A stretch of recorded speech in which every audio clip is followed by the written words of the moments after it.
America, Hugh Hewitt from Orlando and the American Legislative Exchange Council Conference. Always great to be sponsored by ALEC to come to their policy conference. I'm now joined by State Senator Adam Hinojosa. I got to say that 3 times. Adam Hinojosa is a freshman senator in the state of Texas. Welcome, Senator. Senator Betancourt, your colleague, told me to ask you about the tamales. Oh, yeah. Well, I think what he means are the enchilada plates that we did. We took a page in our campaign tour out of a little bit of a Democrat playbook, but we were inviting people to come meet me through a drive-by meet and greet. And we had lines of cars. Praise God, they were interested enough in what we had to say. We talked about issues that connected with voters. Hispanic, big Hispanic population down in South Texas, and we connected on issues, and we talked about those issues, and they were willing to come meet me. You defeated an incumbent. Yes, sir. And that's really kind of unusual in Texas. So how'd you do that? Hard work. My dad was a political consultant growing up, so I was in the political space for a long time, knew how to grassroots campaign, but really more than that, my dad had a knack of being able to connect with voters in the issues that mattered most to them, harnessed all that along with the very conservative values that I have, and we were able to get our message out. Now, Senator Hinojosa, what was your background before you got in? What were you doing when you decided to become, because you're a freshman, so I was like, yes, sir. I'm a small business owner. Again, I started in the family business. My dad was a political consultant, so I had a lot of experience in running and helping other campaigns. And then we enterprised a little bit. I owned a retail store, jewelry store for many years. Got into the restaurant business after COVID, had a little bit of commercial real estate, and just some small business background. So I want to talk to you about the big 3 issues that they gave me. They tell me that you're a specialist on. Ban on taxpayer lobbyist funding. I don't even know what that means, but I like it. Well, yeah, what it is basically you have groups that are paid for by, our ISDs, our cities, our counties, and they use our taxpayer dollars and have memberships into these organizations that come to Austin and hire lobbyists to lobby. That's the water business in California. Yeah, Every water district belongs, and it's actually school board superintendents and school board men.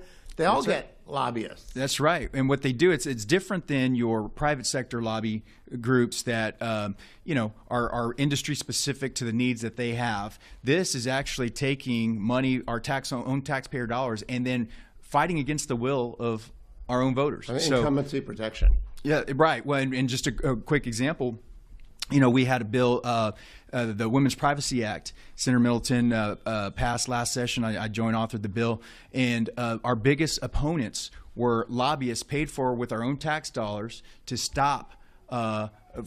try to stop us from stopping men going into women's restrooms in private spaces. And, there was a big push from the school lobby groups, and it was something that, using our own tax dollars against that. Why would the school lobby groups be opposed to that? You've got a big segment of liberal ideology in those organizations. Our cities and counties that you send lobbyists to stop and prevent us from reining in property taxes because their organizations thrive on that. They need that tax dollar money to. That's my segue to property tax reform. Yes, sir. I didn't know that Texas had a property tax problem. Well, we do a pretty good job, sir. But as a small business owner, there's a lot more we can do, especially in the way of our small businesses. We had a great session some great policy passed this last session where we increased the business personal property tax exemption from $2,500 all the way up to $125,000, almost effectively eliminating business personal property tax for most small mom and pop shops. That's a good thing. That's a great thing, but we still have a lot more work to do with commercial real estate. We've got more on our homesteads that we can't be mortgaging our homes to pay for public education. So only 2 other ways to do that is to cut wasteful spending where we can and get more revenue. You're going to end up with more people moving to Texas. Are you okay with that? Because Texas is pretty popular right now. Well, we're already doing it. My district is home to 2 major ports. We're the number 1 crude oil port in Corpus Christi, number 2 LNG export port, and then in Brownsville, we're home to SpaceX. Their Port of Brownsville just landed a big autonomous shipbuilding business, and they've started their LNG program, and we're home to America First Refining. Is it Saronic? Yes, sir. Saronic. Yep. Oh, are you going to be busy? Oh, yes, sir. Have you been to their plant yet? Oh, yes, sir. We were working very much behind the scenes with our governor, lieutenant governor, and speaker to help rein them in to my district, and so we're very thrilled with that. They have demonstrated proof of concept in the battle with Iran on right. 2 different occasions. They saved the downed airmen with an autonomous surface vessel, and they took out the remaining submarine capability and maintenance facilities in That's Iran exactly with right. autonomous capability. That's exactly so right. Saronic is like Anduril. They're the 2 hot names. So Right. that's pretty good. Now, LNG export, how's that? That also has to bring some unique security concerns. Well, there is some concern with that. However, we export abroad quite a bit. Not safety. I mean security. I mean bad guys. Oh, yeah. You're right. You're absolutely right. That coupled with, Saronic and other things that are there, SpaceX. I mean, we're in a race for space control. Elon's doing a great job in what he's doing down there, but that obviously creates target there. We're powering, through Port of Corpus Christi. I mean, we're providing all the jet fuel for Dallas and everywhere else. So, what is the district number? Just district number 27. That must be the most interesting district in the United States. I believe it is. SpaceX and Saronic and LNG and oil. Tesla's in there, and then I've got vast farm and ranching, enterprises, including King Ranch. So I've got it all. You got the biggest ranch in America. Yes, sir. And you got SpaceX and Tesla, right? Yes, sir. And you just visit these things and you have a good time. And I'm the first Republican to represent that area, and it's only been represented by a Republican for a year and a half. Well, are the business owners and the people equally happy with you? Because you got to have small businessmen, working people, along with Elon. I mean, you got to have them all on your side. Yes, sir. Well, I think we're doing a great job. And again, we have a more of a conservative group of people down there that we just have to embrace. We've got conservative Democrats there. I know that's not a thing in most parts of the country or even northern parts of Texas, but South Texas for sure we have them.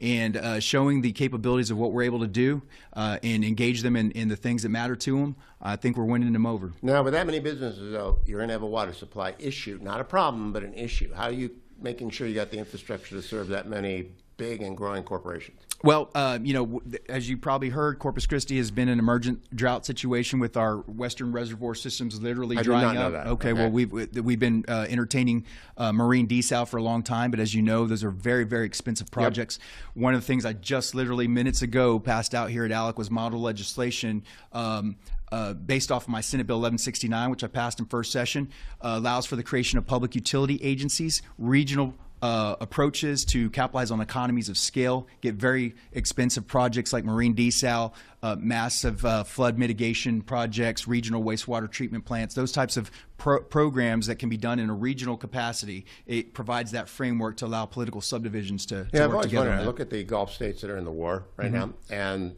Iran is targeting their desal plants because they're all over the place. Israel's got them, Saudi Arabia's got them, Kuwait, UAE. We've got a minute. Why is it so expensive? Why can they do it and we can't do it? Well, we have a different framework in the United States. Other countries can do things that they want to do. I mean, we've got eminent domain laws. We have a lot of other different things. Not that particular project would require that, but one of the most expensive portions of marine desal is your outflow, your discharge, if you're doing it properly, a couple miles offshore to discharge the concentrate the concentrate that's produced from the processing, the reverse osmosis that you need to clean salty water. Senator Adam Hinojosa, I want to have you back because that is the most interesting district in the United States of America. So, yes, sir.